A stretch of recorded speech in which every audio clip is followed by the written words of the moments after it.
question you have to ask yourself is, who am I? Where am I going? What do I want to accomplish? And there are three major areas of goals that you have to think about. The first is your personal and your family goals. These are the reasons why you're alive. What do you want to accomplish for yourself and for your family? Write them down. Define them clearly. The second set of goals that you have to ask is your business, your career, your financial, your material goals. What is it that you want to accomplish in the external world? Where do you want to make your contribution? The third type of goals you have to ask about are your self-development goals. And in my estimation, your ability and your willingness and your tenaciousness in developing yourself is the key to accomplishing everything else. So here's three questions that you can ask. The first question is, what would you do? What would you set as a goal for yourself? What would you want to be or have if you just won $1 million in the lottery?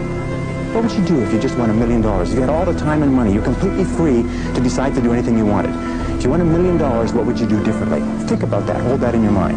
The second question is, what would you do if you just learned today that you only had 6 months to live? What if you only had 6 months to live? What would you stop doing? What would you do more of? Who would you spend time with? Now, the answer to that question is very interesting because what it tells you is what you really value.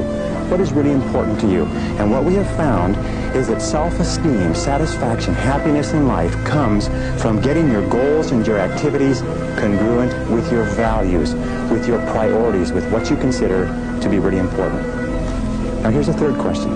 The third question is, what one great thing would you dare to dream if you knew you could not fail? If you knew beyond the shadow of a doubt that you could not fail, what one thing would you set as a goal for yourself? Because sometimes answering that question will tell you the one thing that you've been put on this earth to accomplish.